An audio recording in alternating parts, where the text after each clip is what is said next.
Na terra de Uz vivia um homem chamado Jó. Era um homem íntegro e justo, temia a Deus e evitava fazer o mal. Tinha ele 7 filhos e 3 filhas, e possuía 7.000 ovelhas, 3.000 camelos, 500 juntas de boi e 500 jumentos, e tinha muita gente ao seu serviço. Era o homem mais rico do Oriente. Seus filhos costumavam dar banquetes em casa, um de cada vez, e convidava suas 3 irmãs para comerem e beberem com eles. Terminando um período de banquetes, Jó mandava chamá-los e fazia com que purificassem. De madrugada, ele oferecia um holocausto em favor de cada um deles, pois pensava: talvez os meus filhos tenham, lá no íntimo, pecado e amaldiçoado a Deus. Essa era a prática constante de Jó. Certo dia, os anjos vieram apresentar-se ao Senhor, e Satanás também veio com eles. O Senhor disse a Satanás: de onde você veio? Satanás respondeu ao Senhor: de perambular pela terra e andar por ela. Disse então o Senhor a Satanás: reparou em meu servo Jó? Não há ninguém na terra como ele, irrepreensível, íntegro, homem que teme a Deus e evita o mal. Será que Jó não tem razões para temer a Deus? Respondeu Satanás. Acaso não puseste uma cerca em volta dele, da família dele e de tudo o que ele possui? Tu mesmo tenhas abençoado tudo o que ele faz, de modo que os seus rebanhos estão espalhados por toda a terra. Mas estende a tua mão e fere tudo o que ele tem, e com certeza ele te amaldiçoará na tua face. O Senhor disse a Satanás: pois bem, tudo o que ele possui está nas suas mãos, apenas não toque nele. Então Satanás saiu da presença do Senhor. Certo dia, quando os filhos e as filhas de Jó estavam num banquete, comendo e bebendo vinho na casa do seu irmão mais velho, um mensageiro veio dizer a Jó: os bois estavam arranjados e os jumentos estavam pastando por perto, enquanto os sabeus os atacaram e os levaram embora. Mataram a espada os empregados, e eu fui o único que escapou para lhe contar. Enquanto ele ainda estava falando, chegou outro mensageiro e disse: fogo de Deus caiu do céu e queimou totalmente as ovelhas e os empregados, e eu fui o único que escapou para contar a você. Enquanto ele ainda estava falando, chegou outro mensageiro e disse: vieram caldeus em 3 bandos e atacaram os camelos e os levaram embora. Mataram a espada os empregados, e eu fui o único que escapou para contar a você. Enquanto ele ainda estava falando, chegou ainda outro mensageiro e disse: seus filhos e suas filhas estavam num banquete, comendo e bebendo vinho na casa do seu irmão mais velho, quando de repente um vento muito forte veio do deserto e atingiu os 4 cantos da casa. Ela desabou, eles morreram, e eu fui o único que escapou para contar a você. Ao ouvir isso, Jó levantou-se, rasgou o manto e rapou a cabeça. Então prostrou-se com o rosto em terra em adoração, e disse: saio nu do ventre da minha mãe, e nu partirei. O Senhor o deu, o Senhor o levou. Louvado seja o nome do Senhor. Em tudo isso, Jó não pecou e não culpou a Deus de coisa alguma. Um outro dia, os anjos vieram apresentar-se ao Senhor, e Satanás também veio com eles para apresentar-se. O Senhor perguntou a Satanás: de onde você veio? Satanás respondeu ao Senhor: de perambular pela terra e andar por ela. Disse então o Senhor a Satanás: reparou ao meu servo Jó? Não há ninguém na terra como ele, repreensível, íntegro, homem que teme a Deus e evita o mal. Ele se mantém íntegro, apesar de você me haver instigado contra ele para arruiná-lo sem motivo. Pele por pele, respondeu Satanás. Um homem dará tudo o que tem por sua vida. Estende a tua mão e o fere, a sua carne e os seus ossos, e com certeza ele te amaldiçoará na tua face. O Senhor disse a Satanás: pois bem, ele está nas suas mãos, apenas poupe a vida dele. Saiu, pois, Satanás da presença do Senhor e afligiu Jó com feridas terríveis, cada sola dos pés ao alto da cabeça, da sola dos pés ao alto da cabeça. Então Jó apanhou um caco de louça e com ele se raspava, sentando entre as cinzas.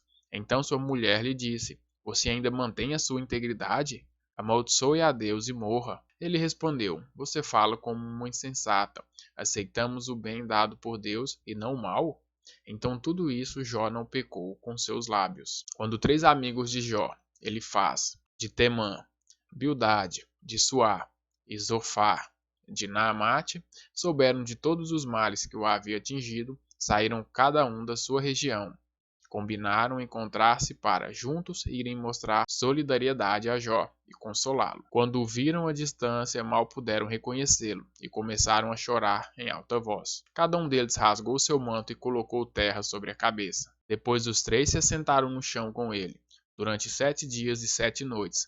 Ninguém lhe disse uma palavra, pois viam como era grande o seu sofrimento. Depois disso, Jó abriu a boca e amaldiçoou o dia do seu nascimento, dizendo: Pereça o dia do meu nascimento, e a noite em que se disse, nasceu um menino. Transforme-se aquele dia em trevas, e Deus, lá do alto, não se importe com ele, não resplandeça a luz sobre ele. Chamem-no de volta às trevas, e à mais densa escuridão. Coloque-se uma nuvem sobre ele, e o negrume aterrorize a sua luz. Apondere-se daquela noite densas trevas, não seja ela incumbida entre os dias do ano, nem faça parte de nenhum dos meses.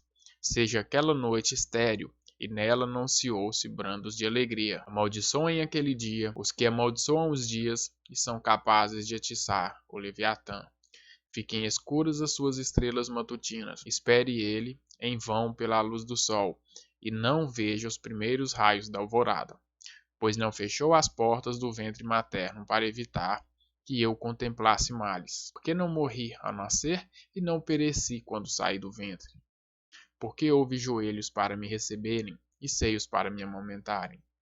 Agora eu bem poderia estar deitado em paz e achar repouso, junto aos reis e conselheiros da terra que construíram para si lugares que agora jazem em ruínas, com governantes que possuíam ouro e enchiam suas casas de prata. Por que não me sepultaram como criança abortada, como um bebê que nunca viu a luz do dia? Ali os ímpios já não se agitam, e ali os cansados permanecem em repouso. Os prisioneiros também desfrutam sossego, já não ouvem mais os gritos do feitor de escravo. Os simples e os poderosos ali estão, e o escravo está livre do seu senhor. Porque se dá luz aos infelizes, e a vida aos de alma amargurada, aos que anseiam pela morte e essa não vem, e a procuram mais do que um tesouro oculto, aos que enchem de alegria e exultam quando vão para a sepultura, porque se dá vida àquele cujo caminho é oculto e a quem Deus fechou as saídas. Pois me vêm suspiros em vez de comida, meus gemidos transbordam como água. O que eu temia veio sobre mim, o que eu receava me aconteceu. Não tenho paz, nem tranquilidade, nem descanso, somente inquietação. Então respondeu Elifaz de Temã: Se alguém se aventurar a dizer a você uma palavra, isso tirará sua paciência? Mas quem pode refrear as palavras? Pense bem, você ensinou a tantos, fortaleceu as mãos fracas, suas palavras davam firmeza aos que tropeçavam. Você fortaleceu os joelhos vacilantes, mas agora que se vê em dificuldade, você desanima? Quando você é atingido, fica prostrado? Sua vida piedosa não inspira confiança a você? E o seu procedimento irrepreensível não dá a você esperança? Reflita agora, qual foi o inocente que chegou a perecer, onde os íntegros sofreram destruição? Pelo que eu tenho observado, quem cultiva o mal e semeia maldade, isso também colherá. Pelo sopro de Deus são destruídos, pelos ventos de sua ira eles perecem. Os leões podem rugir e rosnar, mas até os dentes dos leões fortes se quebram. O leão morre por falta de presa, e os filhotes de leoa se dispersam. Disseram-me uma palavra em segredo, da qual os meus ouvidos capturaram o murmúrio. Em meio a sonhos perturbadores da noite, quando cai sono profundo sobre os homens, temor e tremor se apoderaram de mim e fizeram estremecer todos os meus ossos. O espírito roçou o meu rosto e os pelos do meu corpo se arrepiaram. Ele parou, mas não pude identificá-lo. Um vulto se pôs diante dos meus olhos e ouvi uma voz suave que dizia: Poderá algum mortal ser mais justo que Deus? Poderá algum homem ser mais puro que o Criador? Se Deus não confia em seus servos, se vê erro em seus anjos e os acusa, quanto mais nós que moram em casa de barro, cujos alicerces estão no pó, são mais facilmente esmagados que uma traça. Entre o alvorecer e o crepúsculo são despedaçados, perecem para sempre, sem ao menos serem notados. Não é certo que as cordas de suas tendas são arrancadas, e elas morrem sem sabedoria?